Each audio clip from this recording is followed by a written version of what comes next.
You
want to support Roland Martin Unfiltered? Be sure to join our Bring the Funk fan club. Every dollar that you give to us supports our daily digital show. There's only one daily digital show out here that keeps it black and keep it real. It's Roland Martin Unfiltered. Support the Roland Martin Unfiltered daily digital show by going to RolandMartinUnfiltered.com. You can make this possible. Now, after Osoff voted early, he then went to Morris Brown College. Remember, we had the president on here talking about them pursuing a reaccreditation. And there, Osoff talked about the importance of Morris Brown and what he would do for HBCUs if he is elected United States Senator. Here is some of that discussion. I want to point out it's been 8 months since the U.S. Senate passed any direct stimulus payments for the American people, and they've decided after 8 months of obstruction they're going to send $600. Well, for folks who are unable to make the rent, can't make the car payment, can't afford the prescriptions, behind on the bills, $600 is a joke. And the truth of the matter is that they don't care about regular people. If the most powerful investment banks in the country, stock valuations started plummeting overnight, they would jet back to Washington in 4 hours and pass legislation. But when it's ordinary people, when it's corner mechanics, small businesses, they held it up for 8 months and they cut it in half to $600. I would have voted for the bill, but it's a joke. $600? Mm-hmm. So we need to reorient the mindset of our elected officials toward helping regular people, and that has to happen at the ballot box, and the polls are open right now. Right. There you go. And let me be clear that President James and I were discussing this back in the spring. We were talking about what Georgia's United States Senate offices can do to help accelerate the process of reaccreditation. Under your leadership, Mr. President, that applications be accepted.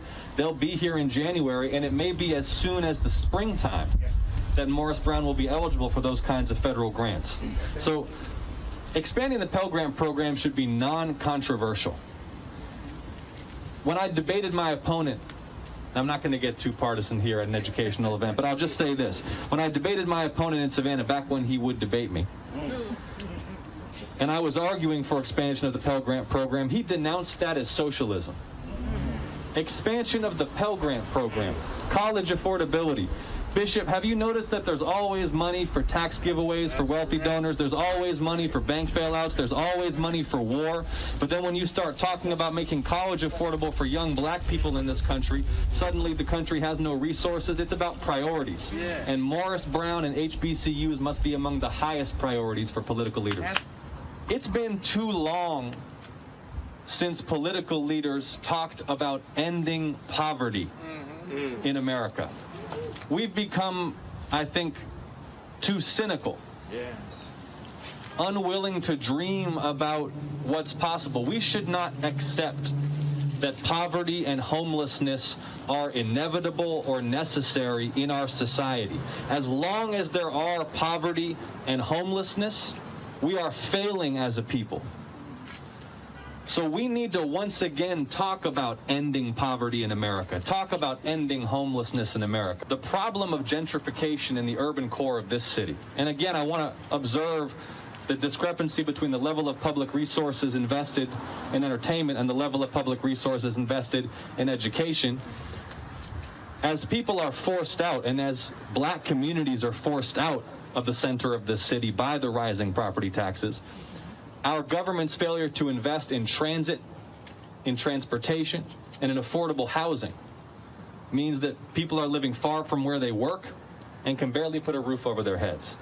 And that's why we need an infrastructure and jobs bill as part of a relief effort after COVID-19 that will include investments in transit and transportation and in affordable housing.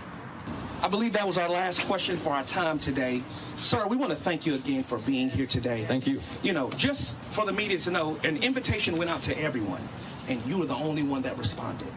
And so we want to thank you for your investment into HBCUs, specifically here at Morris Brown College. Morris Brown is back.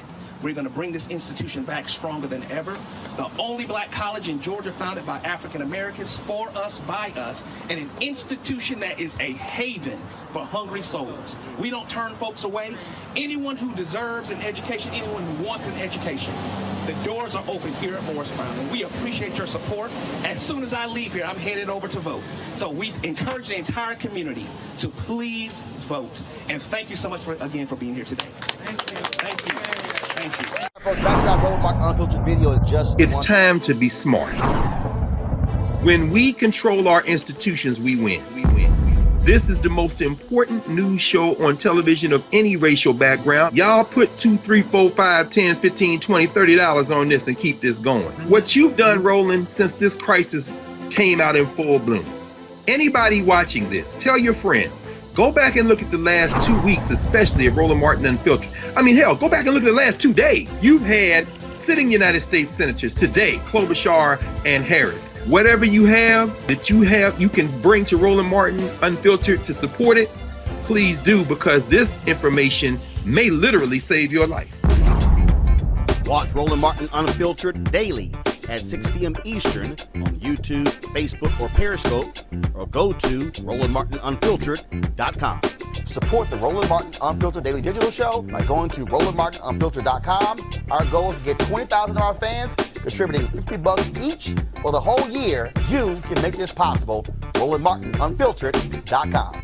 You want to support Roland Martin Unfiltered? Be sure to join our Bring the Funk fan club. Every dollar that you give to us supports our daily digital show. There's only one daily digital show out here that keeps it black and keep it real. It's Roland Martin Unfiltered. Support the Roland Martin Unfiltered Daily Digital Show by going to RolandMartinUnfiltered.com. You can make this possible. I'm doing great. Wasn't this a great rally? It was. First of all, thank goodness there was no rain. Otherwise, we'd be playing in the mud over here. But one of the things that jumps out yesterday, amazing turnout on the first day of early voting. Fair Fight says 41% of the turnout African American. Well, I'm so excited to hear that, and just to have President-elect Biden here really speaks to how important it is. And we need all of the influence and excitement that we can get, because it's always a challenge to get people to show up for runoffs in our state. So I'm glad that all eyes are on Georgia, and we did it in November. We'll do it again. You talked about it in your speech. You had to deal with that in terms of running in a runoff and eked out a win. And it's all about ground game. It's all about, it's really just driving folks. You can run all the ads you want to, but you really got to touch the folks to get them to know the actual runoff date. Hit Strategy did a poll with Higher Heights, and 35% of the black women who were surveyed didn't even know the date was January 5th. And so that's the other thing as well. No, it's so important because we have to educate people. We have so many new voters in this state, and so many people believe that they got it done when they went in November, and they don't even understand the concept of a runoff. And that's why it's important for us as elected officials and community organizers to educate people and tell them why it's important. And when we tell people why it's important, they will show back up to vote. President-elect Joe Biden gave you a special shout out. You were one of the early supporters of Biden. And I remember at the debate in Atlanta, there were some other mayors, I won't say their names, who were jumping ship and going to other candidates. And you were not shy about calling them out. And I still do it every opportunity that I get. Shall I start the roll call right now? We're not gonna say anything, Steve Benjamin, Columbia, South Carolina.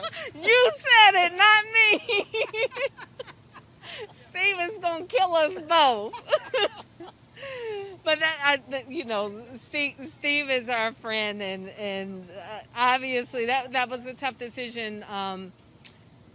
We won't get into the details of that, but he wasn't the only one. So I'm just glad we're all one family again. Of course, and then of course having Ossoff and Warnock, it's very interesting. I interviewed both of them, and it's very rare to see candidates essentially run together as opposed to running separate races. It is. I've never seen it, at least in my voting life in Georgia. I don't know when, if ever, we've had two Senate runoffs. So this is just such an extraordinary time for so many reasons in this state. But to have the opportunity to change the landscape of the United States Senate is an opportunity. If it's ever happened in this state, I don't remember it. And on top of all of that, just two immensely qualified men who will represent us so well. All right, last point here, just looking to the camera there, there's somebody out there who is registered, but they're like, I'm not quite sure. I don't know if this politics stuff, it doesn't work. It's not really going to solve any problems. My neighborhood hasn't changed. My community hasn't changed. What would you tell that person who is on the fence about voting in these runoff races? Every election is another opportunity to get it right. That's what our democracy is all about. We are not a perfect country, but every few years we have an opportunity to work towards creating something better for our communities. And the power is within each of us. Our vote is our voice. And we spoke loud and clear. We made a change in the state. We made a difference across this nation. And the opportunity to have two senators to support the agenda of President-elect Joe Biden and Vice President-elect Kamala Harris is an opportunity that probably will come once in a lifetime, and we have to exercise our right to vote, as Congressman Lewis reminded us, because if we don't, we could lose it. Back to that Roland Unfiltered video in just It's time to be smart. When we control our institutions, we win.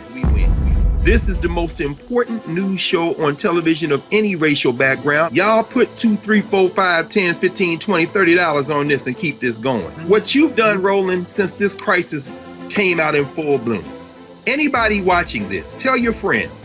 Go back and look at the last 2 weeks, especially of Roland Martin Unfiltered. I mean, hell, go back and look at the last 2 days. You've had sitting United States senators today, Klobuchar and Harris. Whatever you have you can bring to Roland Martin Unfiltered to support it, please do, because this information may literally save your life. Watch Roland Martin Unfiltered daily at 6 p.m. Eastern on YouTube, Facebook, or Periscope, or go to RolandMartinUnfiltered.com. Support the Roland Martin Unfiltered Daily Digital Show by going to RolandMartinUnfiltered.com. Our goal is to get 20,000 of our fans contributing $50 each for the whole year. You can make this possible. RolandMartinUnfiltered.com. You want to support Roland Martin Unfiltered? Be sure to join our Bring the Funk fan club. Every dollar that you give to us supports our daily digital show. There's only one daily digital show out here that keeps it black and keep it real as Roland Martin Unfiltered. Support the Roland Martin Unfiltered Daily Digital Show by going to RolandMartinUnfiltered.com. You can make this possible. To get a sense of how desperate they are, look how desperate they are in Georgia. They've been attacking Pastor Raphael Warnock, and they're trying to Jeremiah Wright him. They've been sending around, and I've seen it from Dinesh D'Souza to Nikki Haley, Tom Cotton, Marco Rubio, all these people here. So go to my iPad. This is the 26-second video that they have been sending around. So watch this. America, nobody can serve God and the military. You can't serve God and money. You cannot serve God and mammon at the same time. America, choose ye this day whom you will serve.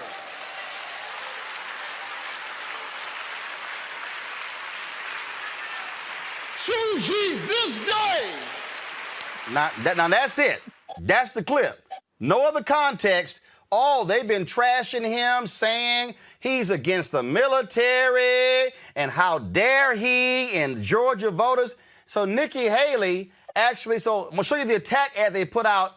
Y'all play the video. This is what Nikki Haley and the Republicans are now using to attack the faith of Pastor Raphael Warnock. Watch. How bad is Raphael Warnock for America? Let's count the ways. Raphael Warnock is a proud defender of anti-America pastor Jeremiah Wright. That's right, this guy. No, no, no. Not God bless America. God damn America. Warnock's response? We celebrate Reverend Wright. He is a preacher and a prophet. Warnock even called police gangsters and thugs. Police power showing up in a kind of gangster and thug mentality. Warnock's church hosted a love fest with communist dictator Fidel Castro. And Warnock signed an anti-Semitic letter accusing Israel of apartheid and supporting boycotting Israel. Warnock eulogized cop killer Troy Davis.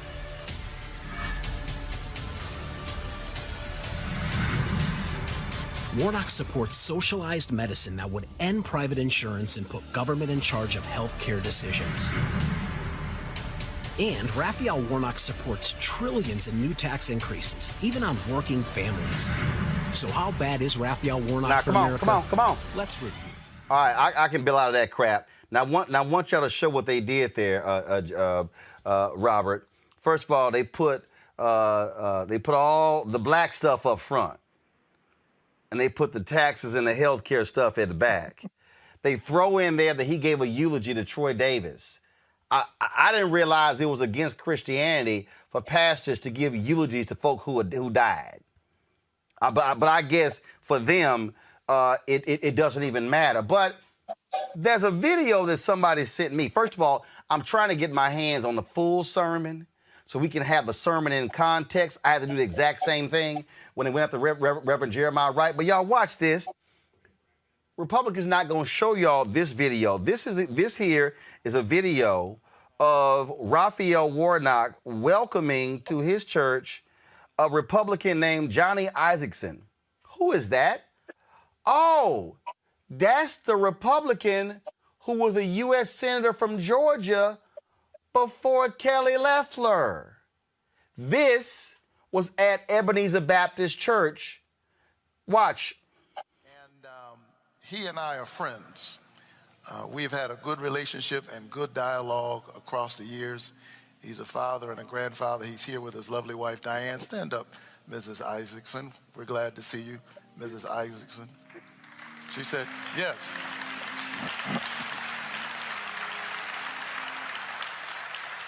Would you give a great big Ebenezer welcome to Senator Johnny Isakson? He just wants to say hello and goodbye. We're grateful for his service.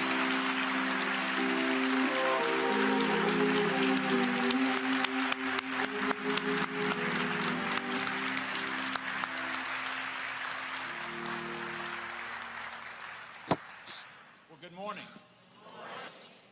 Raphael, thank you very much. Raphael and I are on a first-name basis. We are great friends, and I consider him one of the great friends I've gained over the years in being in public life. That's the one thing about public life. You make lots of friends. You want to make sure, always sure they're not ones with their picture in the post office, but there were others at Ebenezer Church or some other good place to pray. But I'm glad to be here today to bring you a message, and I asked to come. I called Raphael and said, can I come? He said, well, you're leaving. I said, no, I'm not leaving. I'm just retiring. There's a difference. Leaving is the next step, and I ain't hurrying that one up in at all. But I wanted to come and just say thank you for all the things you've done for me over the last 45 years. I've been in elected office 45 years in Georgia. I was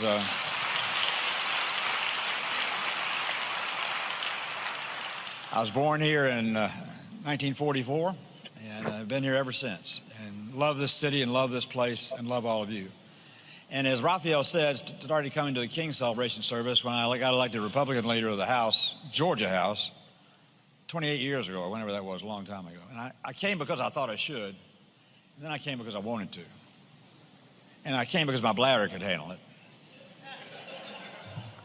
It is a long time to sit through, that's sure. But I come to tell you three things. One is chairman of the Veterans Committee in the Senate. As a veteran myself, how many veterans do we have in the congregation today? Raise your hand. Thank you. Thank you. For all of you who notice, that's more people proportionately that are in any other church that have served in the service. Less than 1% of the people who serve in our military today service is protecting us. Less than 1%. And they're all volunteers. Think about that. The greatness of this country is in large measure because we can depend on them at any point, any time, any place, no matter what somebody does. And just yesterday in Pensacola, a terrorist killed an American airman. They're in his second year of training. Another wasteful shooting on an institutional campus somewhere in our state. We've got to make sure that stuff stops. And as long as I have a breath in my body, whether I'm in elected office or not, I'm going to do everything I can to see to it that we get end violence in our schools, end violence in our shopping centers, and our Walmarts, and our churches, and everything else. Taking a life is taking a gift from God to us, and we should never, ever. So, Robert, here is a Republican U.S. Senator standing with Raphael Warnock talking about veterans and military service, but the Republicans want to say Warnock is against the military. Well, two things. Putting that sermon in context, I'm actually at both of those church services. I'm a member at Ebenezer. In the first video of Warnock, I'm in the second row all the way to on the left, all the way to the right in the pews. I should probably go back to church more often. But what we're seeing now is that Republicans have found a candidate that they have nothing to attack them on.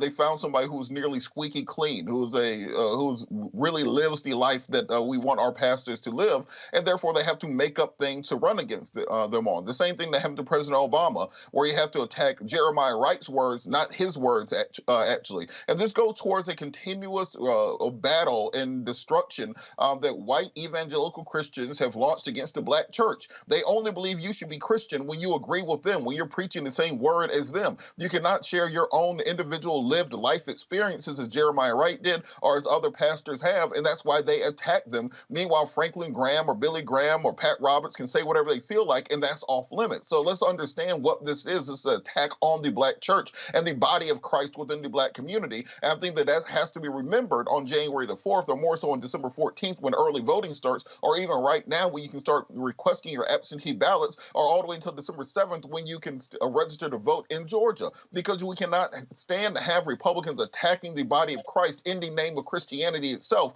a Christianity which is profligate, which believes in excessive spending, which believes in taking away social services from the poor, that believes that universal health care is somehow a bad thing that pastors should be against. Let's understand what this battle is really about. You have somebody like Kelly Loeffler, who has the temerity, the audacity to make attacks against the character of Pastor Warnock, and nobody knows what she's done in her life besides marry a rich dude who bought her a Senate seat as a present.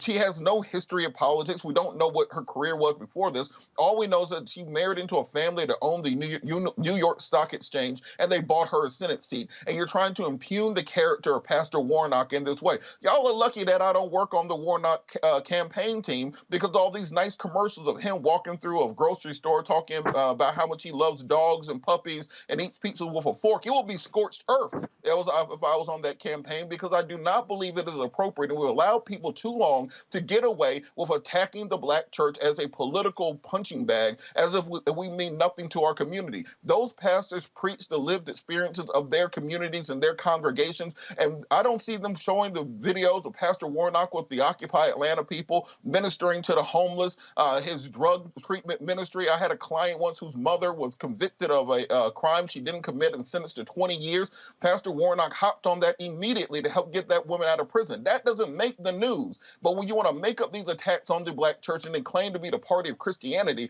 that is what the level of disgust that I think many of us have with the quote-unquote evangelical movement, and why we have to work overtime to get an actual man of God into the Senate instead of these phony, fake, circumspect, only conveniently Christians that are only Christian when it lines their pockets. They're ready to sell out stocks on coronavirus instead of dealing with the needs of the American people. The thing here, Lauren, again, their whole goal, you take a soundbite like that, 26 seconds, get circulated. I put Eric Erickson and Hugh Hewitt on blast by saying, is there anything else to it? Y'all want to find that? But also find it interesting, Lauren. So let's attack Pastor Raphael Warnock's faith, but we can't say jack about Amy Coney Barrett's faith. Of course not. Of course not. It all sort of throws back to the trying to radicalize black candidates. I mean, this has been going on forever. really before the Southern strategy. It's the same old thing of trying to portray Black candidates, particularly Black male candidates, as somehow radical. And really, the whole goal here is, ooh, we're scaring white people. And we've seen it a million times. It was done to Reverend Jesse Jackson when he ran, obviously Obama. It's the same thing, the same playbook. And what the Republican Party seems to never figure out is that these are the types of ads that only appeal to the people who would vote against Warnock anyway. So it's all a big waste of time. Who are they going for? Are they going for swing voters? Well, if they're going for swing voters, that's not going to work. Everybody knows that Pastor Warnock pastors in the same church that Martin Luther King pastored in. That's not going to work with progressives, white progressives in Atlanta. So these things are just thrown out there 26 seconds. And at some point, and I will help you find it, Roland, the entire sermon will be found, because of course you can play this game all day, not only with the entire sermon, but of course with a million other sermons that Pastor Warnock has made. You can run 26 seconds of other things that are going to, of course, counter whatever that was. And frankly, I didn't think that was a particularly jarring passage at all. But I'm sure that when we find what he said around it, it's going to put it in a certain context and blow that all away. But this is desperation, because they cannot have the Senate be 50-50. See, the bigger issue here is that the House is looking like the Democrats are barely over the majority at 221. They're barely at 218. And then if you have the Senate, of course, tied, and Kamala having to sit up in the, as the presiding officer, obviously it's president of the Senate, to break that tie, this gets real. So these 2 Senate seats, this thing is obviously huge. So now they're going to go scorched earth. They're going to go desperate, and they're dealing with Raphael Warnock, who there's nothing on. So we're going to reach the desperate hours pretty quickly here. The thing here that I find to be hilarious is that you got folk like Marco Rubio, Scott, who loves to tweet out Bible verses. I mean, he sent this tweet, go to my iPad. Not shocked, Georgia Democrat Senate candidate Raphael Warnock said you cannot serve God and the military at the same time. These and even crazier things is what the radicals who control the Democratic Party's activists and small donor base believe. Now, here's how Mark Lamont Hill will respond to him. Christians believe in the Bible. Matthew 6:24 says, no one can serve 2 masters. Warnock is a minister who was pointing out that God must come first. Do you disagree with the Bible or the words of Jesus, or just when Warnock says it? Exactly. I am so tired of politics of fear. And that ad, I mean, I agree with my colleagues, but I'll be honest with you, we can go get the full text of his speech or his presentation, but it feels defensive if you do that. Raphael is a man of God. Jeremiah Wright is a man of God. They're servant leaders. And when you attack them, because of something they've said or because their love of their people, it just rings hollow with those Democrats, those independents, Black or white, as well as the Black community in regard to how important this election is. And the Republicans, Lauren, you're right. They just operate in fear. They don't have anything else to operate in because the numbers are against them. And so I think Raphael Warnock has got to stand on his own. He can defend himself, no doubt about it. But remember, while it was close, Georgia is a purple state. It's turned slightly blue, but it's going to turn all the way blue if we can mobilize these Democrats who are running for Senate. It's all about the ground game now. I mean, they can run the ads and try to scare people, but whoever has the strongest ground game, they both have money, and mobilizing and getting people to the polls is going to make the difference. And right now, in my opinion, that's really all that matters. What is your ground game, Raphael and Osoff? And can you motivate and can you get them to the polls? You just count them. Well, bottom line is this here. All I'm saying, Robert, I want to see Black folks maximize the hell out of our numbers. I'm talking about Stacey Abrams has already said some 600,000 Georgians have already requested their ballot by mail. I'm talking about Black Georgia. Black Georgia, I'm talking about if you want to send a signal, if you want to tell them what y'all trying to play this game with Reverend Jeremiah Wright and these sermons, you hit them with so many votes, they going to look up and say, oh, my Lord, has there been an exodus? What's going on? That's how you respond to white Republican hate, Robert. Well, on that point, remember, I was at that sermon. What Pastor Warnock was saying, it replaced the word military with militarism, that you cannot serve both God and the God of militarism, that you cannot both serve God and a profligate economy that does not care for the least of these. He was making very clear biblical points, and that's why they took it out of context. Even on the conversation about police officers, where they say he called police thugs. No, he calls the police officers who beat and kill people thugs. Not every police officer, the one bad apple. Now we all know that. But again, their goal. They know they dumb followers can't read. But to that point, I think it's important to understand, look, the normally voter turnout for runoff elections in Georgia is 10%. So in this general election, there were right around 5 million votes cast, split right down the middle. So if 500,000 people turn out for the runoff, that will be right at average.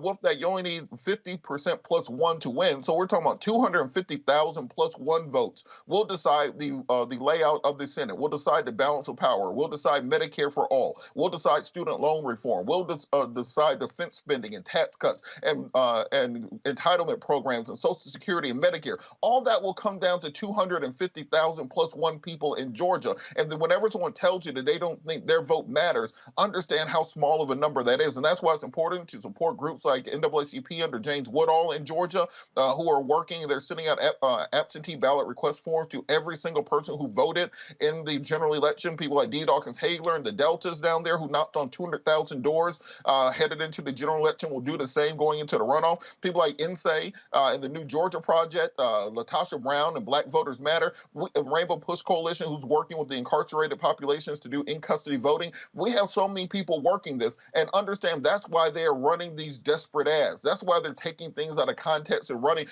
If you're 18 years old voting in this election, you don't know who the hell Jeremiah Wright is. They are only playing to a certain subset of very old, elderly, conservative white voters and hoping that they will turn out. So all that Black Voices for Trump stuff that they were talking about 6 weeks ago, that's all gone. They're going directly back to attacking the body of Christ in the Black church, attacking the Black community, and making sure that they push this messaging to scare old white people into believing that Pastor Warnock is some kind of Black radical who hangs out Fidel Castro. This is the desperate play that they do to try to radicalize Black men. And we've seen this, everything from Dr. King, where they called him a communist, to Run Jesse Run in 84 and 88, to Barack in 08, and now Warnock in 2020.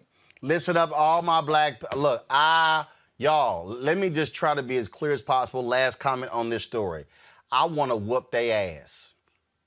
I'm talking about I want to whoop the ass of Loeffler, of Purdue. I want them to feel the pain and the agony of losing to Raphael Warnock and John Ossoff. I want them to have to sit there and watch them votes come in from Gwinnett County and come in from Fulton County and just hit their ass like a hurricane has hit Georgia. And I want them to have to sit there and go, damn, how many Black people did we piss off? That's the only way. Everybody who's listening to my voice, you should be telling every friend, frat brother, sorority sister, church member, nephew, niece, cousin, mama, daddy, aunt, friend, you name it, living in Georgia. I'm talking about when they had Get Your Booties to the Poll, when they had the folks, I don't give a damn if you love Magic City. I don't care if you love them hot wings. I'm talking about you send a message to racists by throwing their ass out. And there's nothing better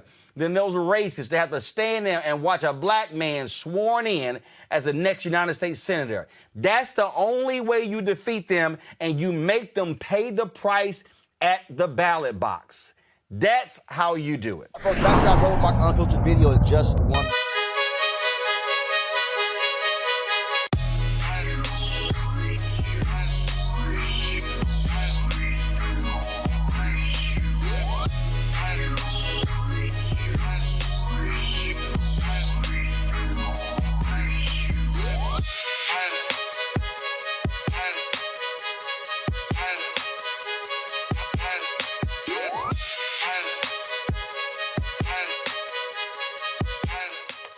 Seat.com, founded by Mary Spio, a sister, have these amazing VR headsets. Allows for you to watch their content the virtual reality content right here on the headset. You simply pop your phone right into here, close it up, and then will put yourself in the room watching their VR content on Seek.com, or, of course, content that is on other platforms. And so you can check that out. They also have these are 4D 360-degree headphones right here with tremendous bass that really distributes the sound all across your head. It's great. You can attach a headset to it, so you can actually use it for gaming and playing with free hands. It's Bluetooth as well. So all of these, get one of these items, or you can subscribe to the content at Seek.com by going to Seek.com using this promo code. It's RMVIP2020, RMVIP2020. These, of course, could be some great headphones coming up for birthdays, Christmas, you name it. And so if you want to do that, just go use the promo code right here, RMVIP2020, RMVIP2020, by going to Seek.com, and we certainly appreciate them being a partner here with Roland Martin Unfiltered. You want to support Roland Martin Unfiltered? Be sure to join our Bring the Funk fan club. Every dollar that you give to us supports our daily digital show. There's only one daily digital show out here that keeps it black and keep it real as Roland Martin Unfiltered. Support the Roland Martin Unfiltered daily digital show by going to RolandMartinUnfiltered.com. You can make this possible. All right, folks, let's talk about that race in Georgia. The deadline to register is December 7th. December 7th in that particular race. The runoff will take place on January 5th. It will pit, of course, Pastor Raphael Warnock against incumbent Senator Kelly Loeffler. And then, of course, you have John Ossoff, who's challenging incumbent Republican David Perdue. Now, here's the deal. Early voting, December 14th. Now, already, y'all, they starting a mess. Go to my iPad, Anthony. Kelly Loeffler, she put out this tweet today. Reverend Warnock is a proud defender of Jeremiah Wright. He called police officers thugs and gangsters. He's anti-Israel, anti-Second Amendment, and sympathizes with Marxists. Too extreme for Georgia. First of all, you ought to hear this nonsense. Watch this, y'all. Meet Raphael Warnock. He wants you to know he eats pizza with a fork and a knife. He once stepped on a crack in the sidewalk. But Georgians don't care about that. Georgians care that Raphael Warnock was a proud defender of anti-American, anti-Semitic pastor Jeremiah Wright, who suggested America deserved the 9/11 terrorist attacks. Not God bless America, God damn America. We celebrate Reverend Wright. Warnock said law enforcement officers are gangsters and thugs and a danger to children. He's anti-Israel, anti-Second Amendment, sympathizes with Marxists and socialists, and wants to make your neighborhoods less safe. Don't let him fool you with pizza and puppies. Raphael Warnock is too extreme for Georgia. Ooh, Robert. Ooh, Robert, the black guy is too extreme. He's too extreme for Georgia. This is the same Kelly Loeffler who trashed Black Lives Matter, where her own, she owns co-owns the WNBA team. Her own players basically told her to go to hell. How do you think that's going to play with black voters and white voters in Georgia? Well, I think that commercial, that was written directly from the 2008 anti-Obama playbook. I think it's literally word for word what a John McCain ad said back then with regards to Jeremiah Wright and Marxism and extremism. This is not going to work. Let's understand that if it was not a jungle primary on November the 5th, Pastor Warnock, who's my pastor at Ebenezer, would have won straight out. In Georgia, during the jungle primary, the names are listed in alphabetical order, Warnock being at the end. Even being at the end of a list of about 20 candidates, Warnock got the most votes of anybody in that jungle primary. So what we're going, in addition to that, another benefit coming on January 5th is that the Secretary of State today announced that the other statewide runoffs will also be on January the 5th instead of December the 1st. So that means my friend Daniel Blackman, who's running for Public Service Commissioner, will be on January the 5th now, as well as the runoff between between Howard Franklin and Kwanzaa Hall for the remainder of John Lewis's term. So by moving those to January the 5th, that means we're going to have enormous turnout in Atlanta for both that congressional seat for John Lewis, which will have former City Councilman Kwanzaa Hall campaigning for, as well as Howard Franklin and the Public Service Commission race. Normally, in a runoff election, you get about 10% voter turnout compared to the general election. We're going to have several times that number because of the interest in this race, the amount of money that's going to be spent in this race, and there's a very good chance that Pastor Warnock will win his race versus Loeffler, who is a political neophyte, who has the issues with selling off stock and being in coronavirus, who said that she is the most pro-Trump senator that there is in order to beat Doug Collins in that crazy primary that they're running against each other in, and also who's been disowned by the WNBA and who has ties to Wall Street because her husband owns the New York Stock Exchange. So Pastor Warnock has an outstanding chance, but we have to push those turnout numbers on January the 5th. We have voter registration all the way up until December 7th. Early voting starts December 14th. You have the opportunity to request your absentee ballot right now in Georgia. You have to get your absentee ballot application. Then they send you the ballot. Then you can send the ballot in. It's a 3-part convoluted process. But with that in place, if you have the same early voting numbers that we got for the general election, then more than likely Pastor Warnock will win, and by extension, John Ossoff will have the opportunity to win also. And that is that this is one of the things that Stacey Abrams put out here. She said if you're a college student registered to vote in Georgia, you can actually request your ballot at ballotrequest.sos.ga.gov. You can also, if you have any questions, call the Voter Protection Hotline at 888-730-5816, and so that's one of the things that she put out there as well. The thing that to me that's interesting to me, Scott, is again you're seeing Senator Tom Cotton of Arkansas, Senator Marco Rubio, they picked up on what Kelly Loeffler is putting out there. And I'm just sitting here saying, all right, I mean, y'all can try to use Reverend Wright, and you could, I mean, I'm just trying to figure out, Kelly Loeffler, you're trying to say that a pastor at Ebenezer is anti-Israel. He probably can give you a lesson on the Bible. Exactly, and the the Quran and the other the Torah book, the Torah. Forgive me, but wait a minute, guy. You know, Roland, I'm a little disappointed in your intro on this because Karen Loeffler, the one who's been endorsed by QAnon, and the QAnon and their racist and their call for violence, that the Congresswoman, I believe from Alabama or Georgia, campaigned with Kelly Loeffler in order in this race that is turned into a runoff. Is this the same Kelly Loeffler you're telling me about? On top of the WNBA and her team rejecting her? We ain't even talked about that. So the gall of her to suggest that Jeremiah Wright, one of the greatest preachers of our time, or in history, if you will, regardless of whether you believe in what he preaches or doesn't, but QAnon? Oh, and by the way, there are a lot of white people on the front lines with Black Lives Matter demanding and protesting the police who act like thugs, if you will, and criminals. Let's just call them what it is. They may not all be that.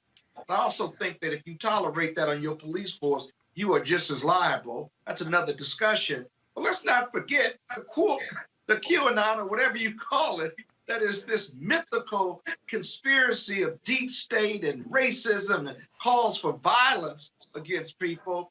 That's who she not only has embraced, but they've endorsed her as well, and she's campaigned with their representative. Enough said as far as I'm concerned. Rena, go ahead. And this is the same Kelly Loeffler that in March of this year she and two other members of Congress and their advisors sold hundreds of thousands of dollars in stock after attending a closed-door briefing about the coronavirus. That's the same Kelly Loeffler. This woman. Yeah, I forgot about that. I mean, And okay, no surprise, the Justice Department in May of this year closed the investigation into all 3 of those senators for those stock trades they made, when the coronavirus was causing market turmoil. But these guys got the tip. So the fact that this woman is a U.S. senator just disgusts me. I mean, she's just ridiculous on every level. Number one, the imagery, I mean, I guess it resonates with some people, but she is so non-representative of the American woman. And so I'm not surprised that she got involved in insider trading like that, because she's probably like, what? This is just business as usual. So anyways, that's how I feel about Kelly Loeffler. But we should look at the facts here. And in Georgia, it's not great facts, but there's a silver lining. The Senate elections are usually likely to turn out more Republicans there, and that's based on past election data. Now, we know, though, the African-American voter turnout in the general election was historically high in Georgia this year. And I think that's what's going to motivate African-Americans again. We've got to be real about this. Whites in Georgia, more likely to be Republican. When they're affluent and white, they are more likely to be Republican and more likely to turn out for runoffs. We've got to combat that. I'm very proud of what happened in the general. I think Stacey Abrams deserves, medal upon medal, but the work is not finished. This has already felt like the endless election, and even though all of us agree and know that it's fact that Joe Biden has won, this was something I was a bit afraid of, is that the Trump campaign and his lawyers want to prolong this thing. So I don't know if Scott can offer any input here as an attorney, but my sense is that this whole hand recount thing, which is really an audit, it doesn't matter, it's just verbiage at this point. But I think Trump and his people think it could be to their benefit, because it kind of puts off certifying electors. Could it lead us to a situation where Georgia legislature certifies electors in Trump's favor? Is that kind of the end game here? So I haven't had a chance really to investigate that today, and I apologize to the audience that I have not. But I don't know if Scott could shed any light on that. Well, anything's possible with this Republican Party. Let me say this. The second prong to any audit or recount has to do with, is it going to change the outcome of the election?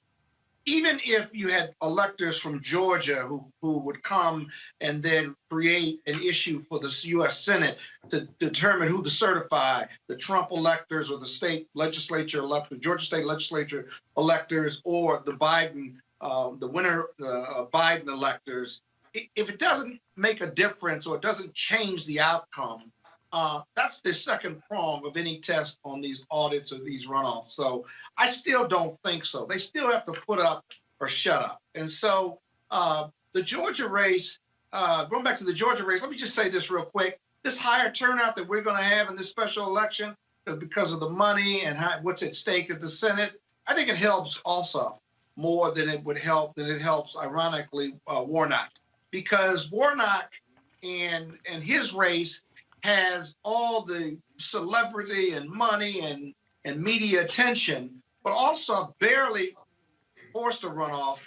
And now with this heightened scrutiny on it, right, I think he's going to be the surprise, and he's going to be Senator Perdue. We'll have to see. But, Roland, what do you think about that theory? Well, I think really what you're dealing with here is that the only way there's going to be a heightened turnout is if the ground game is put into place. Typically, there's a dramatic drop-off when it comes to runoff races. So what has to happen is there has to be this really focus. Republicans have already announced that they're going to send Mike Pence to Georgia.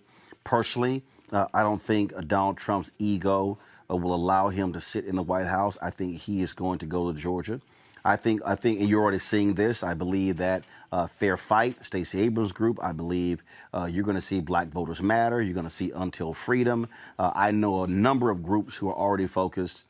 I can tell folks, we are going to be focused there as well. I mean, I'm literally sitting here looking at a house that our team can rent for the entire month for 5 weeks.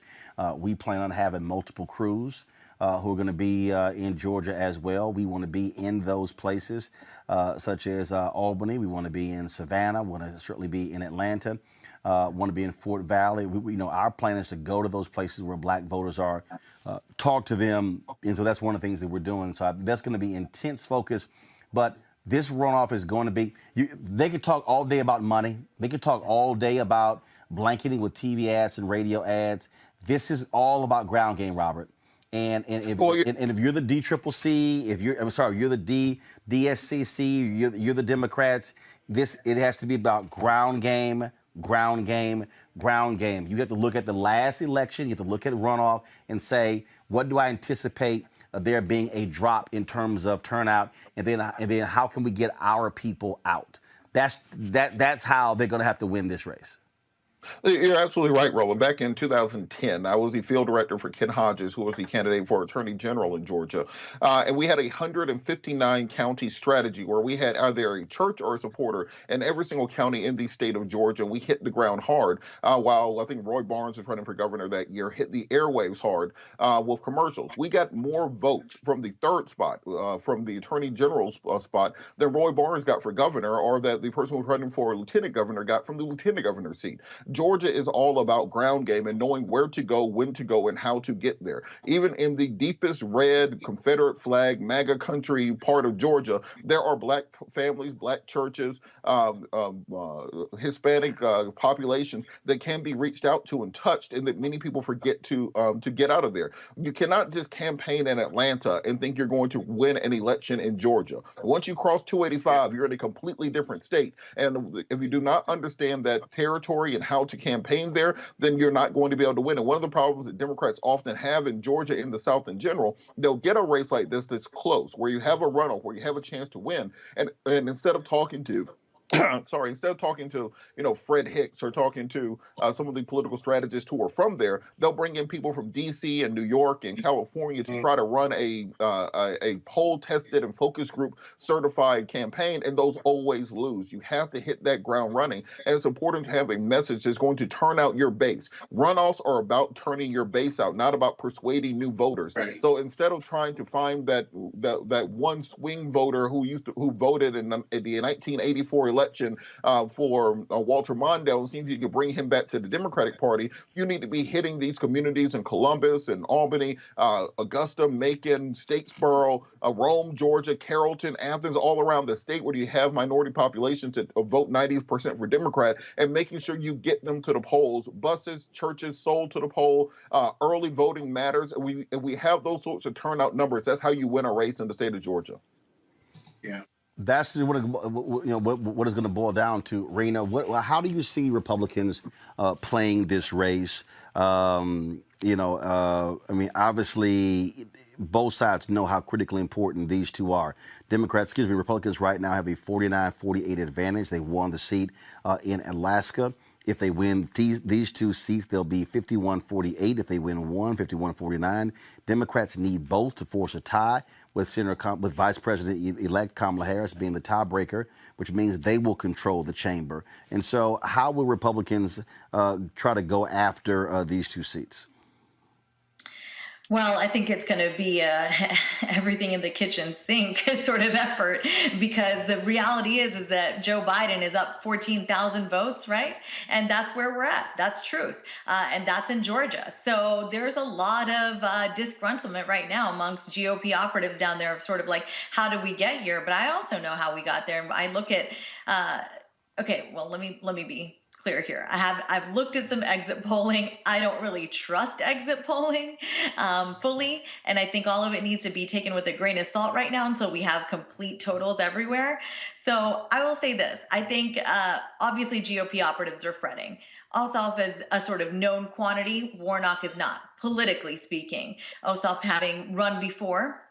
But I think the wild card here, I think, is Warnock. And I've already started to see on the right the stories come up. And I was not aware, for example, that Reverend Warnock and his wife are divorced and they'd had a domestic dispute as he was preparing for his Senate run. That was an alleged domestic dispute. It went nowhere. Okay, so Yeah, thank she you for bringing alleged that up. she alleged that he drove over her. Information. She alleged he drove over her foot. That's right. It went nowhere. Oh, that's good to know. But I mention it only because I was not aware of it previously. I saw the Atlanta Journal-Constitution covered it way back in March or whenever it happened earlier this year. And then they got divorced, a few months later. I didn't even know he was married or single, whatever, but I'm seeing this headline popping up again. And I know that the GOP has a problem with white suburban women who are around my age in their mid-30s, particularly because we have young children. We've gone to liberal colleges mainly. We've come back and lived in the suburbs of Georgia. This is a reality, is that this disinformation campaign, or making Warnock seem out to be like an angry guy who runs over somebody's foot just because, it's coming out because they want to question sort of his fitness for office. And I think that's what they're trying to put in the minds of these younger white suburban women, is like, hey, you might be good with Joe Biden because he reminds you of your very sweet uncle who, is from a nice era and very statesmanlike. And look, I've been so impressed by Joe Biden and how he's been handling this Donald Trump concession stuff. But are you, what they're trying to sow doubt with, which is rich of them, is sort of, are you good with this black man who you don't know much and hasn't really been in the light that we all know much? He's been, part of Ebenezer, but do you really know him? Do you know he was involved in this? So that's what I see kind of happening right now. And I think operatives are going to get really, really nasty in the next few weeks. So we all have to be really alert as to what is truth and what's fiction. Look. Well, there's no purity test in all this, though, is it, Roland? Go ahead. I mean, there are no character purity tests. Each of these four candidates have their either political or personal flaws. So what? I mean, Donald Trump's not going to be on the ballot down there. Loeffler and Warnock are going to be on the ballot. If you want to compare characters, I'll take the minister's character over Karen or Loeffler's anytime if they want to get into that dirty kind of smacking match, if you will.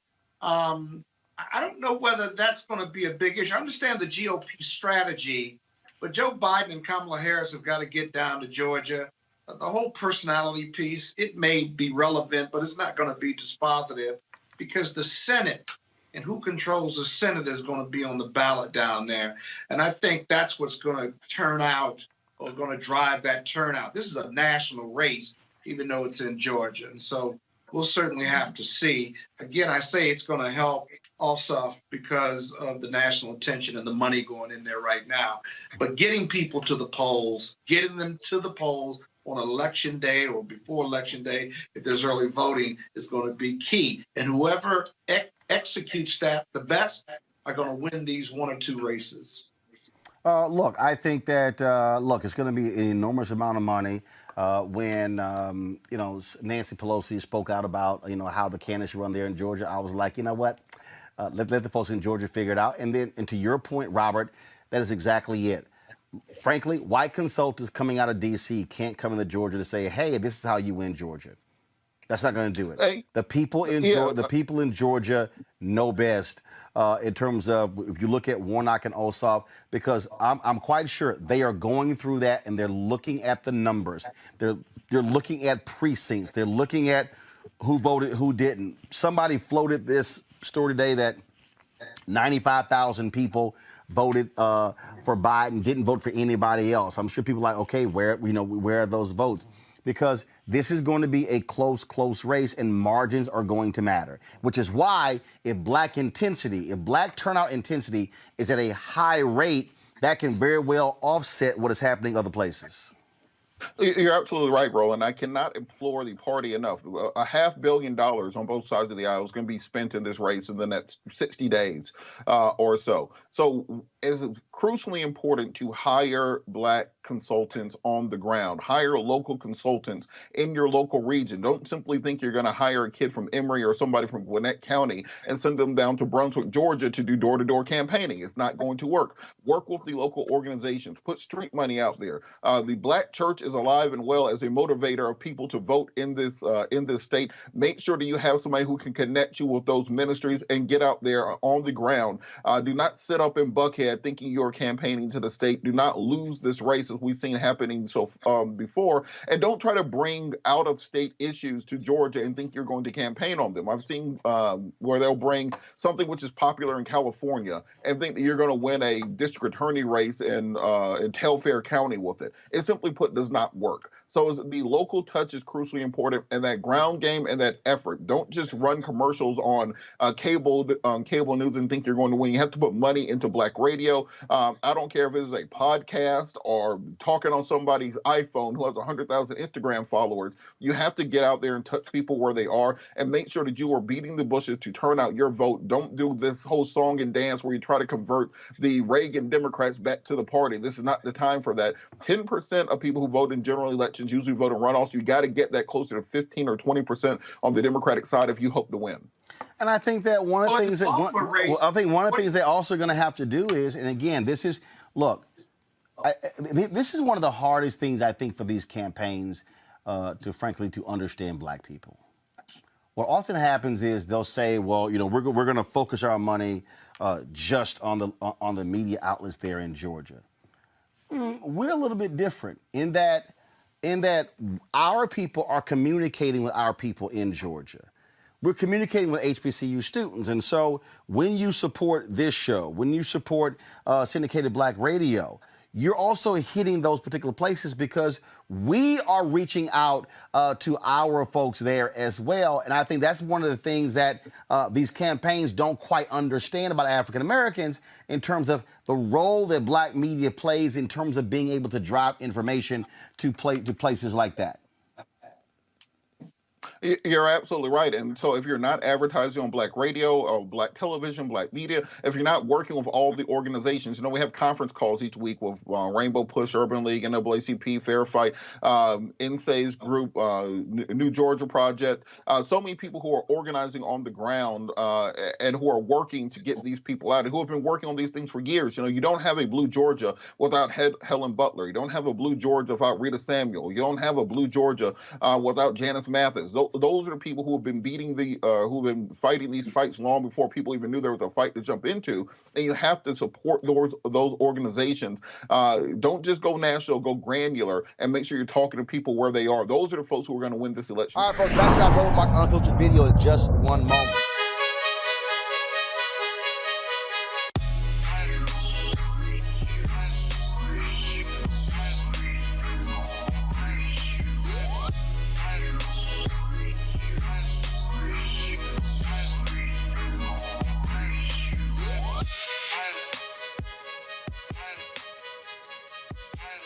All right, folks, at Seek.com, I want to thank them for being a partner with Roland Martin Unfiltered. Mary Spiel, the founder of this Black-owned virtual reality company. You can watch their content at Seek.com, CEEK.com. This is one of the headsets that you can use. This virtual reality headset. Drop your phone right into here. Look at that content, that VR content on their site. Other 360-degree video puts you right there up close. And so you just pop it on like this, and then you're able literally to just sit here and put yourself in the room and see everything that's around you 360 degrees.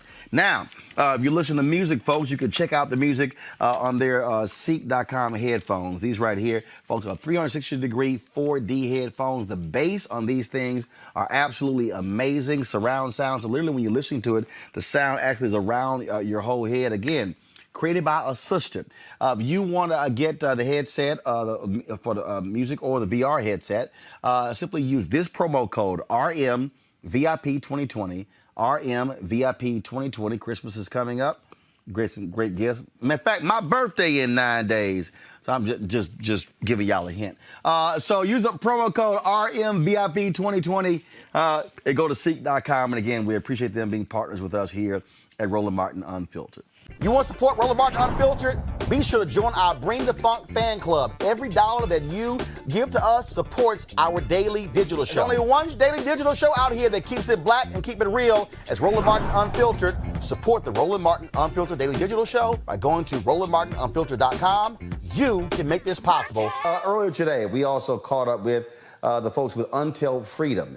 They were out in these streets in Atlanta. It was very chilly in Atlanta today. 45 degrees overcast. That wind was blowing 20 miles an hour, so it felt more like it was in low to mid 30s. But that did not stop Tamika Mallory, Linda Sarsour, my son, and others from being out here and encouraging people. First of all, checking people's registration, talking to them about the power and impact of voting. And so here is that.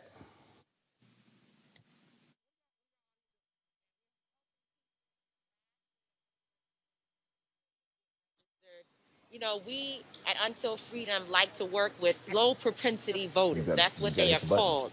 We believe that they're actually high propensity voters if properly engaged. And so we're out in the communities where you obviously, if you look around, you don't see many people out here with those big budgets registering folks. But we're out here making sure we've already registered a few people, making sure folks know about the runoff, understand why they need to show up at the polls, and just engage in our folks. Right. So one of your folks there, so what she's doing right now, he's working. This young lady said she needed to check her registration. She wants to make sure her registration is still in place. And he's helping her right now using his smartphone to check her voter registration. So how long have y'all been here? So this is our second week in Georgia, but we've actually been, throughout the entire election process on the road across the country. Hold on a second. Hey, y'all ready to vote? Yeah. Y'all good? Yes, ma'am. All right, cool. All right, just checking. Yeah. A lot of the younger people are registered. That's what we're finding. Black women are very receptive. They want the information if they don't have it. It's black men where we struggle the most and we have to have the most conversations. And my son spends a lot of time talking to the folks in our generation and really trying to help them understand, because they have been sucked into the narrative around Trump being a better choice for us, or even if a worse choice, but we need to keep somebody who's going to keep us engaged and somebody that will make us mad so we can do the work. And that's obviously a narrative that is extremely dangerous for our community. So he spends time out here debating with everybody and really getting into it. And that's what we do. Just having presence out here. We believe that one of the most important things is to make sure that our people feel loved and engaged, so that they don't feel like we're just saying, y'all are not voting and we're frustrated with we understand that there's a lot of trauma. People feel hopeless. And so we have to actually bring them in and make them feel important. Well, the point you made about, in terms of what these black men are, look, in 2012, I kept telling everybody, there was a 9-point gap between black men and black women for Obama and Romney. Right. It went to 13 for Trump. Then it went to 20 this year. I kept telling people, look, when you saw 9 and 12, that was with it because there were a lot of black men who felt that Obama didn't do enough. Right. I said, y'all, that thing is real. Right. You can argue all day, but you better have a plan to deal with that, because that then impacts everything that goes below the presidential race. So U.S. Senate, congressional races, DA races, whatever. So the target has to be directly to black men. I think a lot of people don't focus on that. And there's been so much intensity about black women, black women, black women, that my deal is like, no, you got to have specific messaging. Absolutely, for black men. So y'all, and we've been spending time like going to the strip clubs, catching brothers before they get in. Not after they come out, because it don't work. It don't work after they come out. But before they go in, so we've been in Georgia specifically last weekend. We went to some of the hottest clubs, the areas where everybody was out. It was warmer, lots of people out, and we specifically focused on black men, stopping them and talking to them. So when the people got mad at the sisters who put that video together, take their booty to the polls. Yeah. A lot of people were like, oh my God, this is offensive, this is demeaning to black people. But they were like, look, we gonna hit folks no matter where they go. Absolutely. And that's what they do every day. So why not use where you are? They say use what's in your hand. Those are their people. That's their demographic. And so they stood and they talked with those people in the language that they understand. If it's not for you, don't listen to it. And for us, a lot of people say, you going to strip clubs? Absolutely. Those people have families. They pay taxes, some of them. They go to school. They have their children in school. They buy groceries. People been shopping. Okay. Some better stocks. So my son, I was just talking to Tamika about with the discussions you've been having, and she said you've been having debates with a lot of these brothers trying to get them to understand. Just talk about that, what you've had to do and how much extra you had to put into it to get them to understand why they got to get registered and vote. Well, you know, first and foremost, I want to acknowledge that I understand. Right. You know, black men have dealing with so much different trauma. We have trust issues, and rightfully so. You know, this system has never really done anything to rectify things that we've gone through our history. We're overly incarcerated, killed. We're dealing with a lot of different issues. So when you tell them to vote for a system that they've never really seen change, it triggers them. But what I explain to them is that, listen, regardless of what you think is going on, there are consequences for doing nothing. Right. You know, if we sit there and we allow these people to continue to move, and we looked at Trump's presidency and we realized he was moving towards, you know, where he was going to be a dictator. He was moving towards dictatorship. We watched him roll back laws. He was putting in different judges. Look, right now, he only got 40-some-odd days. He's trying to put to death 5 people and several African-American just for the hell of it. They are literally racing to execute folk before he gets out because he got the power to do so right now. That's literally what they're doing. And when you talk about that, that's evil. It's a white supremacist mind state that has kept us enslaved, that has utilized the 13th Amendment against us. And he was focused on really putting in policy and putting in place something that will completely roll back our civil rights. So to acknowledge that, and then we can acknowledge what happened with Joe Biden. We can acknowledge the crime laws. We can acknowledge the crack. Those things actually happen. Right. So I'm not mad at you when you talk about that, but I'm talking about imminent danger. When we're dealing with imminent danger, you know, I understand I understand the pushback, understand the pain that we're dealing with. But when we look at, it's not the lesser of two evils. It's just voting for a better opponent. But that also was 1994. Exactly. This is 2021. 20 years ago. So the thing now is, to me, in terms of where we are, if you got this race right here, Ossoff Warnock wins, it's a 50-50 tie. The reality is, what I keep telling them is the George Floyd Justice Act, passed by the House, can now get signed into law if Ossoff and Warnock wins and the Dems hold their deal. If they don't win, there's no chance it gets passed. Exactly. So those are things that I tell them too, is that we understand the reality of what we're dealing with. So you have to be involved in the process. You have to understand. We realize with this administration, they give us nothing. We've seen them take away our civil rights. We've literally seen them take away our rights. So we got to do something different. That's my motto. Like, we need something different. So the more that we put these people in a position to actually be able to make change, we still going to fight them every day. We with them every day. We're going to be on them to make sure that they hold to the end of the bargain. But we know that we got a better chance of winning with this administration than we had before. Last night, y'all were all gathered. Y'all were live tweeting the debate last night. Get over here, Linda. Y'all were all live tweeting debate last night.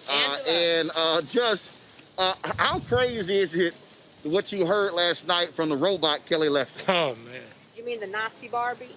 I mean, this lady is outrageous. Really. She really is outrageous. And people only heard like probably 1/100th of the type of bigotry that she has. I mean, she was using dog whistles all night. She doesn't know what socialism is. She has no idea what Marxism is. She's just using buzzwords to instill fear in people. And the idea that she kept on calling Warnock the radical liberal, the whole entire radical liberal Warnock. First of all, there's no such thing as a radical liberal. That was all poll tested. So. Oh yeah, absolutely. And she just kept on with her messaging. So we also have to. We had a debate about this yesterday, Roland. That she's doing her job because she is appealing to her base, and she's talking to her people, right? We always have to water down what we're saying because we want to try to appeal to people she's trying to appeal with and bring them over to our side instead of saying, let's expand our people. Right. She didn't water down nothing of what she was saying. Right. She was fired up last night. Even as a robot, she was a fired up robot. So I don't know. I just want people to know that we're going to still fight, but we need these 2 Senate seats. So regardless of how you felt that Raphael Warnock did last night, Georgia, we need you in these streets. We need you at the polling sites. I know Reverend Warnock. I went to seminary with him. We're in a interfaith fellowship together. He's an incredible human being who truly believes in dignity and human rights for all people, and he's going to be a great senator for sure. I had to explain to people one of the reasons why he can't go hard, and we got to be honest, when you're a black man running against a white woman in Georgia, he has to walk a very fine line, which is why I think his commercials look the way they look, and that's what happened. Yeah. She tried to bait him a few times too, because she said, "I don't need to be lectured by you." So she was trying to get into that kind of dynamic. There you go. Now, what I said is, what you need is a Bible study. Right. But that would have been great. Well, I'm going to ask you this here. Yes. Everybody can see you. This is true. It's pretty bright. You want everybody to know what we out here doing. Precisely. Today's the last day to register to vote. It's important for Georgia to get out. He did this for you, Roland. That's part of your logo. I mean, you like cloud, rain. Y'all gonna see me. Listen, orange is a powerful color. That's right. It's time to be smart. When we control our institutions, we win. This is the most important news show on television of any racial background. Y'all put $2, $3, $4, $5, $10, $15, $20, $30 on this and keep this going. What you've done, Roland, since this crisis came out in full bloom. Anybody watching this, tell your friends. Go back and look at the last 2 weeks, especially of Roland Martin Unfiltered. I mean, hell, go back and look at the last 2 days. You've had sitting United States senators today, Klobuchar and Harris. Whatever you have that you can bring to Roland Martin Unfiltered to support it, please do, because this information may literally save your life. Watch Roland Martin Unfiltered daily at 6 p.m. Eastern on YouTube, Facebook, or Periscope, or go to RolandMartinUnfiltered.com. Support the Roland Martin Unfiltered Daily Digital Show by going to RolandMartinUnfiltered.com. Our goal is to get 20,000 of our fans contributing $50 each for the whole year. You can make this possible. RolandMartinUnfiltered.com. You want to support Roland Martin Unfiltered? Be sure to join our Bring the Funk fan club. Every dollar that you give to us supports our daily digital show. There's only one daily digital show out here that keeps it black and keep it real. It's Roland Martin Unfiltered. Support the Roland Martin Unfiltered Daily Digital Show by going to RolandMartinUnfiltered.com.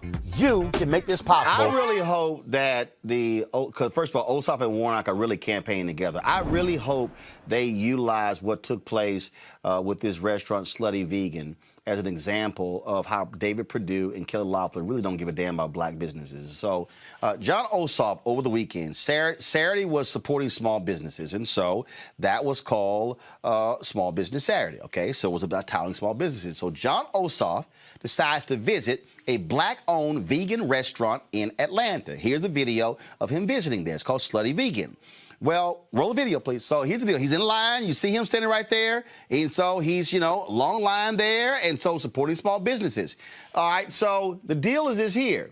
The Perdue campaign, they decide to sit here and, get an attitude. Here's the tweet that they put up. All right. We're going to show you the tweet that they put up attacking Osoff. Osoff can have the plant burger. We'll take the all-star special. Pick your side, Georgia. So what are they saying? Like the hell with this black-owned business? Is that what they're saying? Well, let's actually talk to the owners of that particular business. They join us right now, and I'm sure this was not what they were hoping folks would talk about. But guess what? All publicity is a good publicity when you're owning your own business. So, so joining us right now with Slutty Vegan are the two owners who are with us right here, and I'm trying to pull up their names. I'm going to pull it right here. Don't have it there in my prompter. So let me get Pinky Cole. Pinky, how you doing? Pinky, you there? I'm here. How are you? All right, Pinky. So let's just say this was not where you wanted to be.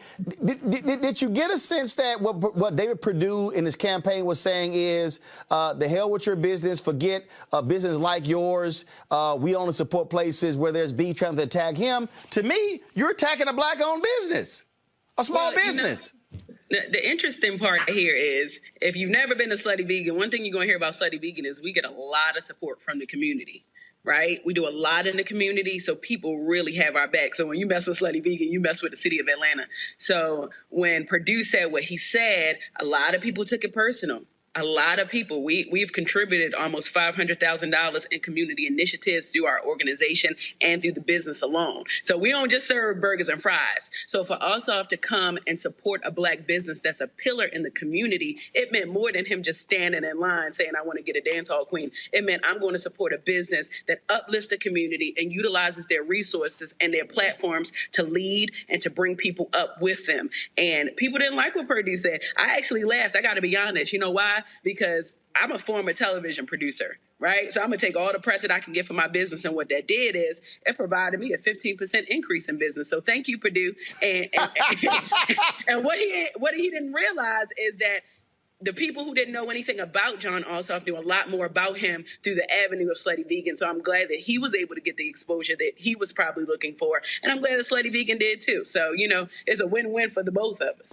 Well, and in fact, during the, there were 100,000 people in the Atlanta metro area who voted for Biden who skipped the Ossoff-Perdue race. Many people believe that if those folks had actually voted for Ossoff or voted for Biden, Ossoff would have beaten David Perdue in the primary there. And so I've talked to people in Atlanta who said Ossoff really needs to do better to get Black folks to know who he is. And so Perdue attacking Ossoff for visiting your restaurant, to your point, and I've heard this from other people, it's ticked a lot of people off in Atlanta, and it has Black folks like, oh, now y'all want to mess with the Black restaurant. And so when he says, pick your side, Georgia, that's Black people clearly are saying, we going to pick our side, Ossoff over Perdue. Yeah, listen, the reality of it is this. A lot of people still don't know who John Ossoff is, right? He could have won the election last time, but, you know, people weren't familiar with who he is. And let's be honest, right? Getting Black people familiar a second go round to even vote for a runoff election is hard enough, right? So what you got to do to get people to pay attention, you got to do it in the most unconventional way. So if it was me, and I like to call myself a hood politician, if I'm going to get people to vote for me, I'm going to go through the most unconventional avenues to get people to, one, know my name, to know what I stand for, and to know what I represent. And it's going to be beyond a campaign because, listen, you got to meet the people where they at. You got to let people know who you are and what you represent. And I think that, you know, I actually commend John Ossoff for coming to one of the hottest concepts in the country that so happens to be in Atlanta to do that. So it's like, if Slutty Vegan like you, everybody like you, you good to go. So I think that a lot more people, especially Black people, got a lot more familiar with John Ossoff over the weekend. And Perdue, I think he should retract his statement because it didn't make him look too good. This was a photo that John Ossoff put on his Twitter feed, the two of you, and he said in his tweet, y'all, I'm going around Atlanta for hashtag Small Business Saturday. First stop at a Slutty Vegan ATL. As a result of this, of course, the last day to register is Monday there in Georgia. And so do you think that as a result of this, first of all, are y'all doing anything particular in the restaurant when it comes to getting people to register to vote for this runoff on January 5th? Absolutely. So, you know, we've already started. We've done an initiative with Impossible Foods and Jermaine Dupri. Actually, you were a speaker on one of those events where we got people excited about voting and the voting process. Oh yeah, one of the virtual events. Yep. Absolutely. So we were specifically targeting people who weren't interested in voting. And, you know, I got to be honest, prior to me being a business owner, I wasn't into politics, and I'm getting to learn more about politics, but I wanted to use my platform because I know a lot of people watch the business to get people excited about the election. So after Vote Nick, we have still continued to partner with organizations to get people excited. We're actually working on some fundamental organizations so that we can drive more people to the polls. I've been doing a lot of speaking engagements because people already know how serious this election is. This runoff is just as important as the first one, right? We did a rally with Ossoff and Warnock in Clayton County at my second location in Jonesboro, and we had Common come out and support. So literally, whatever I have to do to get people who look like me more interested in this runoff election, I'm willing to do that. So we've never wavered. We've been consistent on that. And, you know, we got people getting registered to vote when they stand in line. We get over 500 people who stand in line every single day to come to Slutty Vegan. So we utilize that to the best of our ability by getting people registered to vote, getting people in queue on what's going on, the issues that are happening in the communities, and getting them to get involved. And that's why we're more than just burgers and fries. Y'all put out this tweet here. Go to my iPad, please. Y'all tweeted, he's being a fussy hussy. He never had a one-night stand. Georgia, no need to pick a side. All our burgers come with fries.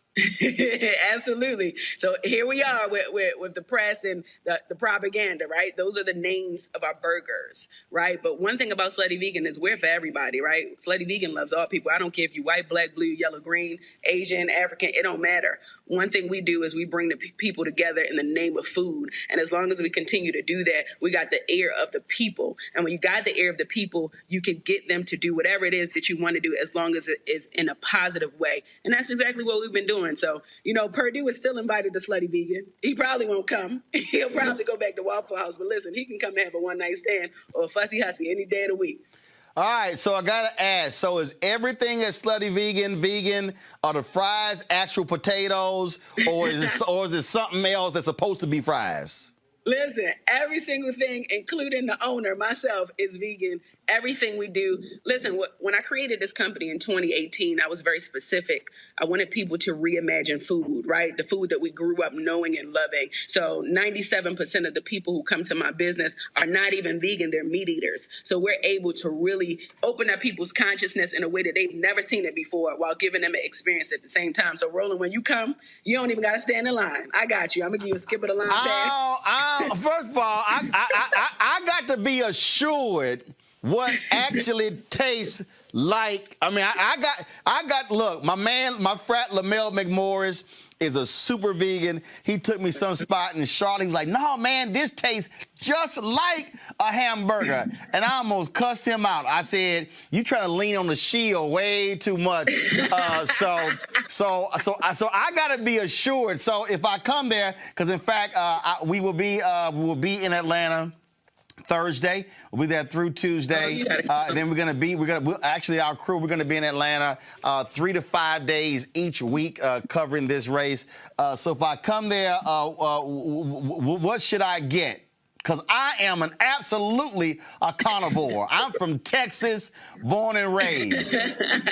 When you come, you got to get the one-night stand. But honestly, Roland, bigger than the food, you're going to be so proud. As a black man, you're going to come to this business, and you're going to see we organized, right? We give good customer service. We give a great customer experience. The food going to be hot and warm, and we're going to make you feel like the most important person in the world. And that's why people love us. That's why we've been able to open up 4 locations in less than 2 years. So you're just going to be impressed all the way around. So it don't matter what you order. If you want to order the receipt on the menu, you're going to be happy. But you got to tell me what actually tastes like something, because I can't be in your restaurant cussing now like homeboy at the restaurant in Dallas, because, I'm just saying. Now, first of all, when are y'all open? So we are open Tuesday through Saturday, and the times differ from each location. We're growing super fast. All right. What's the time? What's the time in Atlanta? What's the time you open? It depends on what location. You go to the West End, we open from 12 to 7:30. You go to Clayton County, we open from 12 to 9 o'clock. You go to the heart of Atlanta on Edgewood, we open from 4 p.m. to 2 a.m. in the middle of the night. So whatever you in the mood for, we got you. Whatever time you want to get Slutty. All right, so here's what we'll do. We'll figure out which one of the locations and which time, and I'll go ahead, because first of all, it's my show. I ain't got to ask nobody permission. So we'll figure out.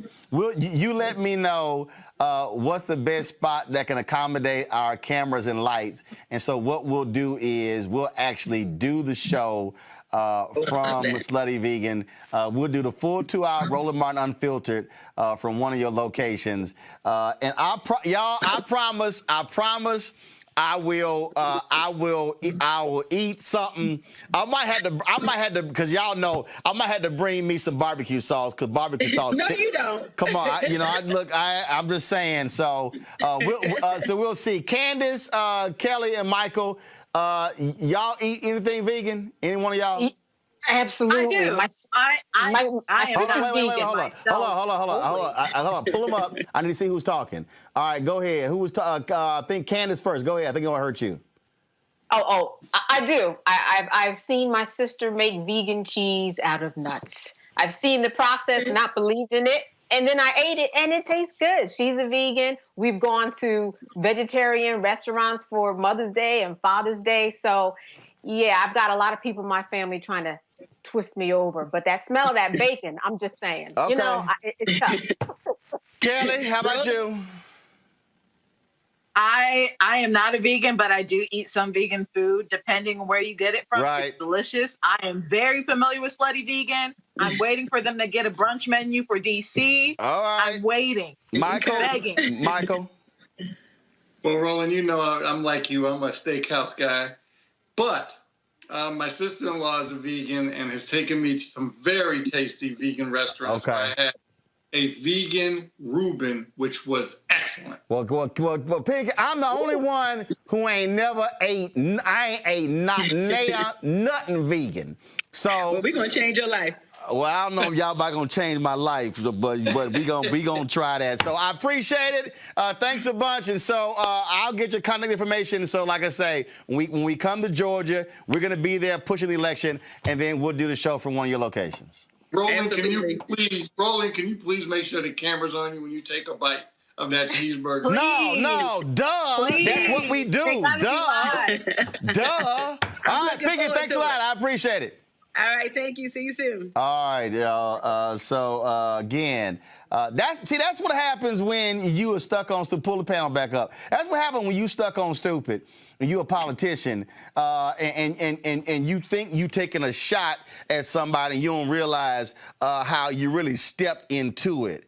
And see, now, Purdue, don't bring your ass to Slutty Vegan, because see, don't even come by, because see, then you're really going to be sitting here being a hypocrite if you try to come by. And so black people all across Georgia, David Perdue took a shot at a black-owned restaurant thinking he was taking a shot at John Osoff. So guess what we should do?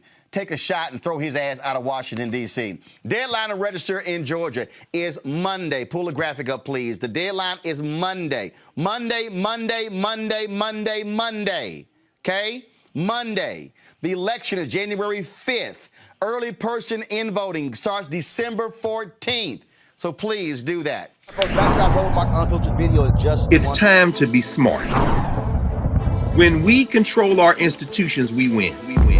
This is the most important news show on television of any racial background. Y'all put $2, $3, $4, $5, $10, $15, $20, $30 on this and keep this going. What you've done, Roland, since this crisis came out in full bloom.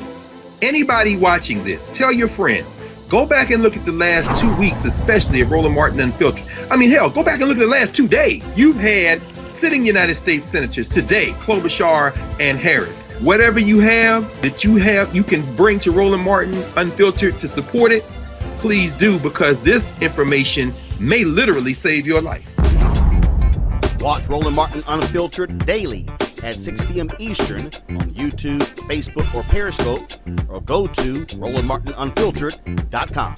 Support the Roland Martin Unfiltered Daily Digital Show by going to RolandMartinUnfiltered.com.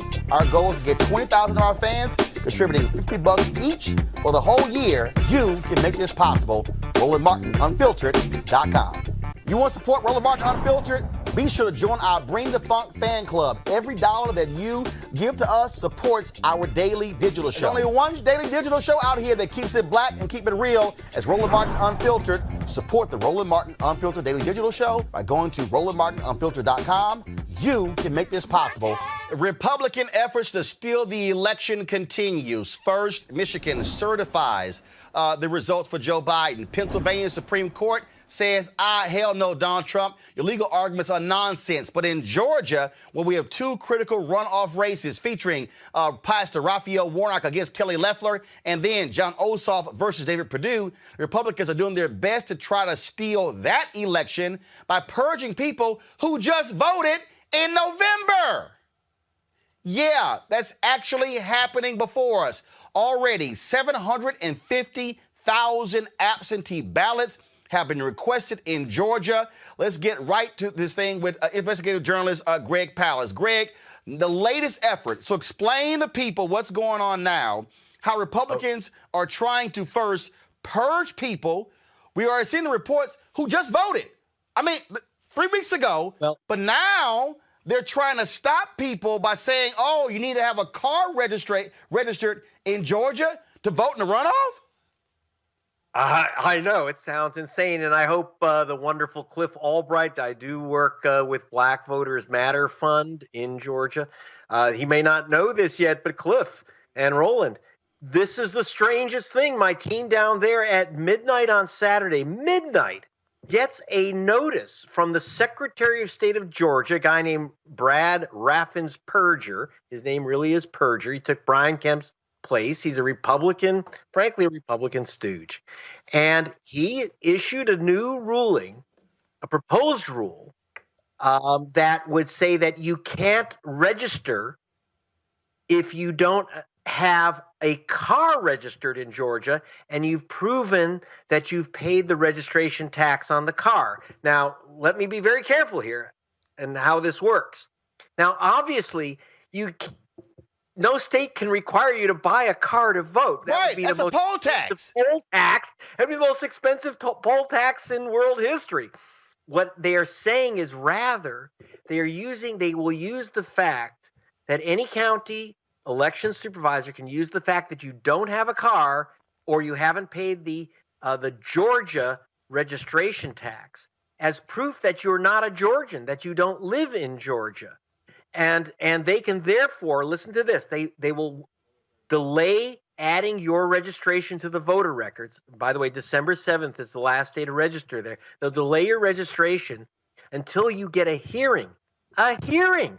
Now, usually you have to have 30 days notice on hearings, and therefore, most people who attempt to register who don't have a car may find that they are told that they have to show up at a hearing in 30 days, which will likely be after the January 5. Okay, I'm confused here. I'm really confused here. So what happens with a person who doesn't own a car? I mean, they withhold you. They take your registration, but they don't add your name to the list.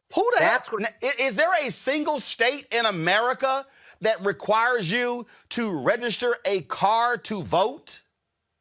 No, and in fact, this is not the first time that the state of Georgia has tried this gambit. I can tell you one voter that got hit by this a couple years ago, my daughter, who was a voter in Savannah.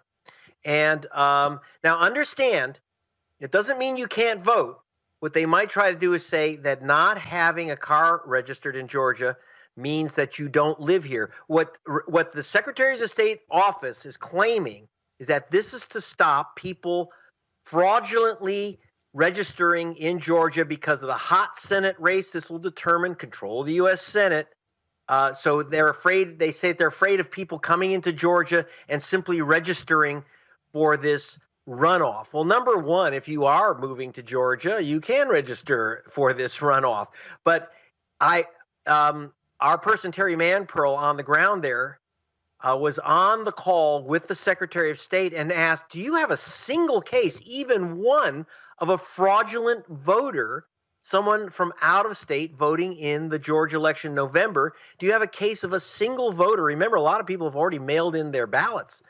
Do you have a case of a single voter who's mailed in a ballot that isn't a Georgia resident, an absentee ballot? Now, is there one case? So you're going to stop thousands of. Now, who gets affected by this law? Again, they don't stop you from registering. They just withhold your registration, possibly till after the election. And by the way, with Cliff, I have no doubt we're going to be fighting this.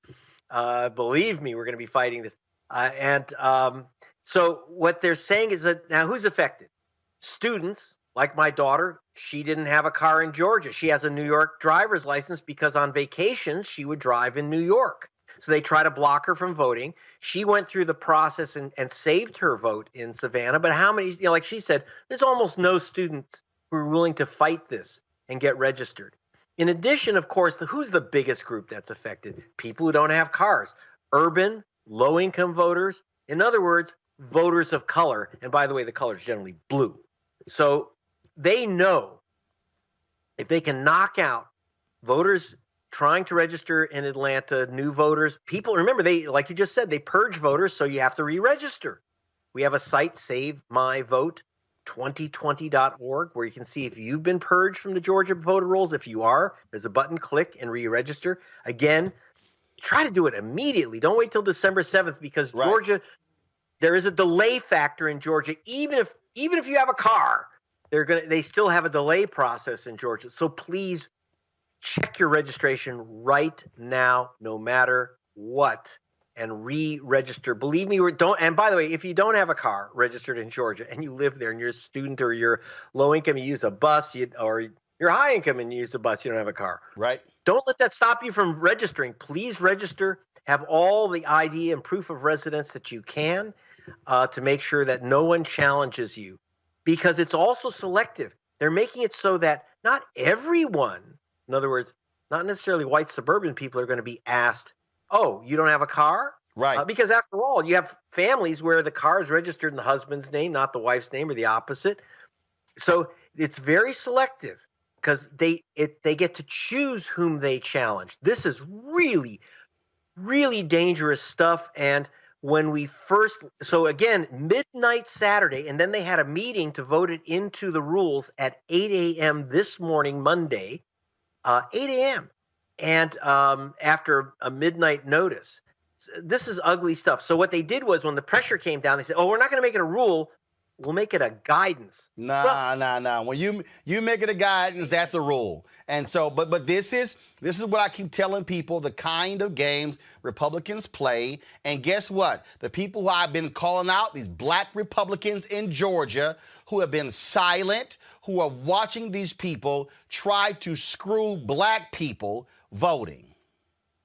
Yes, I'm very concerned. Look, we know it's Jim Crow. You can talk about, oh, the fraudulent voters. Where are these fraudulent voters lined up at the border to march into Georgia to vote? Okay? As Cliff can tell you, working there, it's hard to get people to vote once, let alone twice. It's hard, no, people aren't driving in from Wisconsin to vote in Georgia. Yep. It's not happening. They're not sending in fraudulent ballots. They had 5 million ballots. They couldn't show us one fraudulent ballot, not one. But I can tell you that they've disqualified a lot of ballots. And of course, we issued the report, which was issued with Black Voters Matter Fund. Got it. And on 198,000 Georgians removed wrongly from the voter rolls, based on a phony purge list. Got it. This is really serious stuff. And by the way, watch this space. We're going to be taking action. I don't want to say what it is, but believe me, we're not letting this thing go. We're not letting this thing go. This is pure Jim Crow. I don't care who you vote for, but don't tell black people, don't tell students you can't vote. No. All right. That's over. Greg Palast, keep us up to date what's going on. We'll keep pushing the information out and supporting you in all that you do. See you at gregpalast.com. Thank you very much, sir. Folks, back to our Roland Martin Unfiltered video in just It's time to be smart.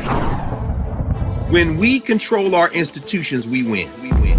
This is the most important news show on television of any racial background. Y'all put $2, $3, $4, $5, $10, $15, $20, $30 on this and keep this going. What you've done, Roland, since this crisis came out in full bloom. Anybody watching this, tell your friends. Go back and look at the last 2 weeks, especially of Roland Martin Unfiltered. I mean, hell, go back and look at the last 2 days. You've had sitting United States senators today, Klobuchar and Harris. Whatever you have that you can bring to Roland Martin Unfiltered to support it, please do, because this information may literally save your life. Watch Roland Martin Unfiltered daily at 6 p.m. Eastern on YouTube, Facebook, or Periscope, or go to RolandMartinUnfiltered.com. Support the Roland Martin Unfiltered Daily Digital Show by going to RolandMartinUnfiltered.com. Our goal is to get 20,000 of our fans contributing $50 each for the whole year. You can make this possible. RolandMartinUnfiltered.com. You want to support Roland Martin Unfiltered? Be sure to join our Bring the Funk fan club. Every dollar that you give to us supports our daily digital show. There's only one daily digital show out here that keeps it black and keep it real as Roland Martin Unfiltered. Support the Roland Martin Unfiltered Daily Digital Show by going to RolandMartinUnfiltered.com. You can make this possible.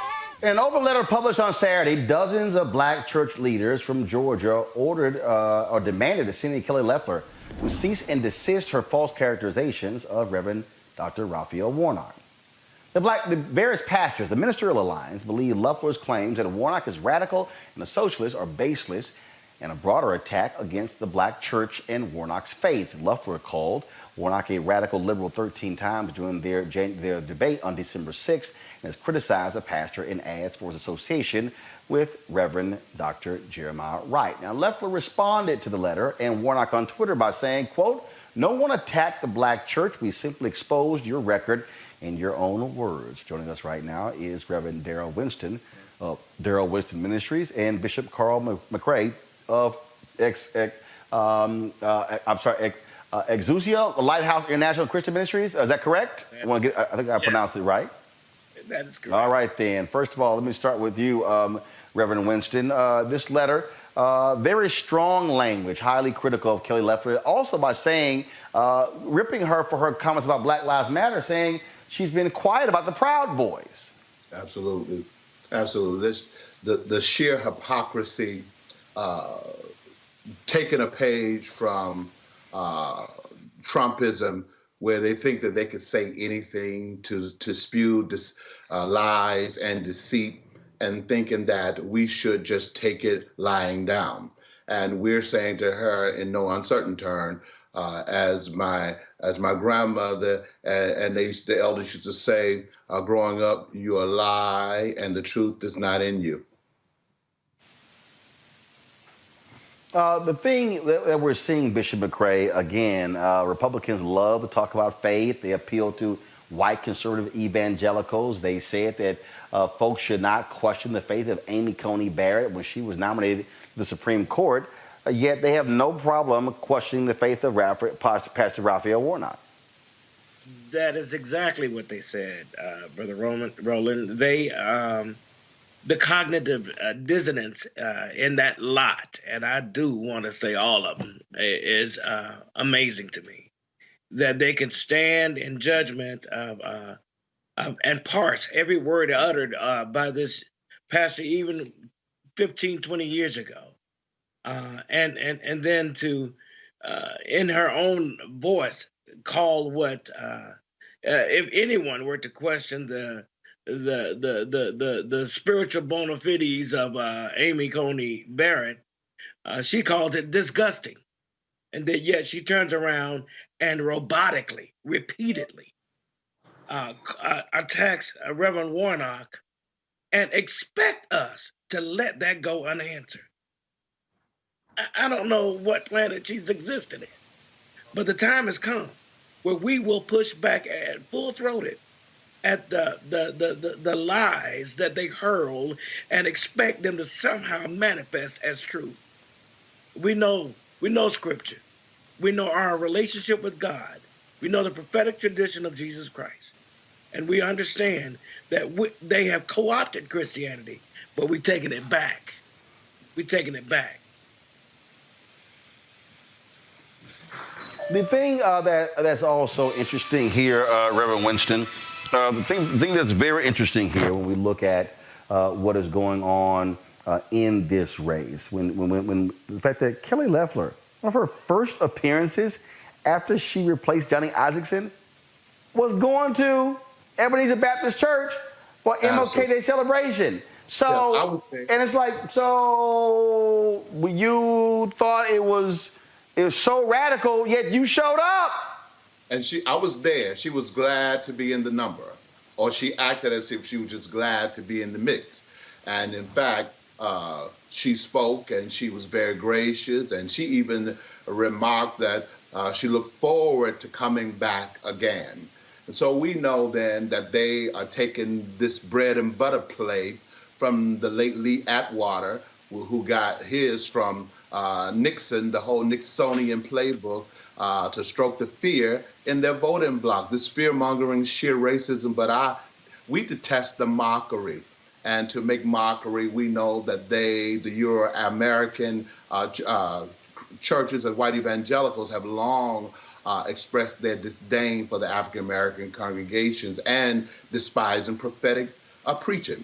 I told them this morning, we forget that when Dr. King spoke out against the Vietnam War at Riverside in 1967, he was persona non grata.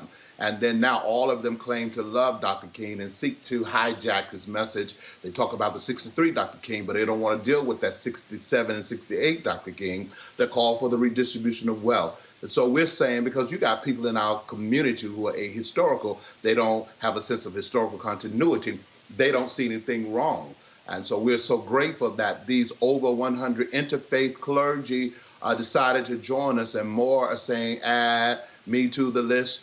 And in the next few days leading up to the election, we have a multi-tier approach where we're going to be pushing back, because we know then that they, meaning the powers that be and those who bow at the shrine of Trumpism, will say anything or try to get away with saying anything and think that we're supposed to accept it. Well, one of the things that also jumps out at me on this is that she's attacked him saying he's anti-Israel.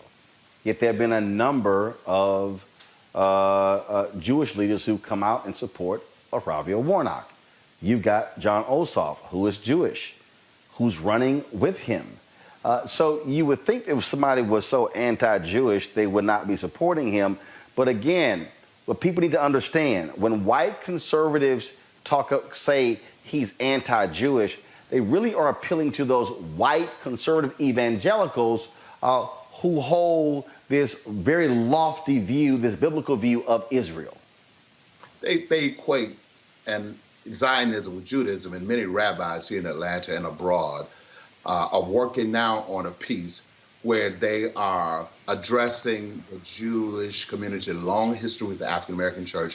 One of my favorite, Rabbi Joshua Heschel, who Dr. King marched with, and other rabbis were right there in the midst. So Ebenezer and Warnock has maintained a long history of working in the Jewish community. The services are often interfaith in terms of the commemorative services that the King Center runs there, but there are many different, for instances, Warnocks and the good people of Ebenezer interface and interacting with the Jewish community. And as you know, as of late, there has been this whole push toward silencing and muzzling prophetic preaching that, of course, is concerned not just with redemption from personal sins, but addressing, as Jesus did, those oppressive conditions caused by man. So we ought to be able to say, all Palestinian lives matter. As preachers of the gospel, Cuban lives matters, and lives in the Congo matters. For them to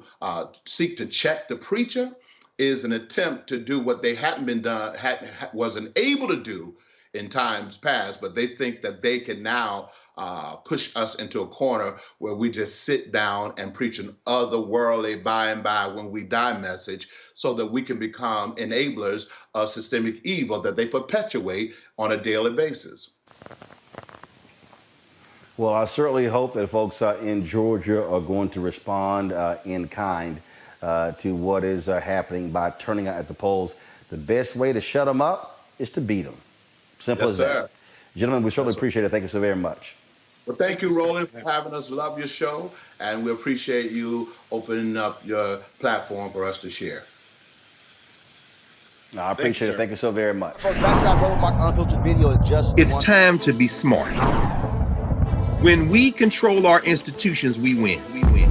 This is the most important news show on television of any racial background. Y'all put $2, $3, $4, $5, $10, $15, $20, $30 on this and keep this going. What you've done, Roland, since this crisis came out in full bloom. Anybody watching this, tell your friends. Go back and look at the last 2 weeks, especially of Roland Martin Unfiltered. I mean, hell, go back and look at the last 2 days. You've had sitting United States senators today, Klobuchar and Harris. Whatever you have that you can bring to Roland Martin Unfiltered to support it, please do, because this information may literally save your life. Watch Roland Martin Unfiltered daily at 6 p.m. Eastern on YouTube, Facebook, or Periscope, or go to RolandMartinUnfiltered.com. Support the Roland Martin Unfiltered Daily Digital Show by going to RolandMartinUnfiltered.com. Our goal is to get 20,000 of our fans contributing $50 each for the whole year. You can make this possible. RolandMartinUnfiltered.com. You want to support Roland Martin Unfiltered? Be sure to join our Bring the Funk fan club. Every dollar that you give to us supports our daily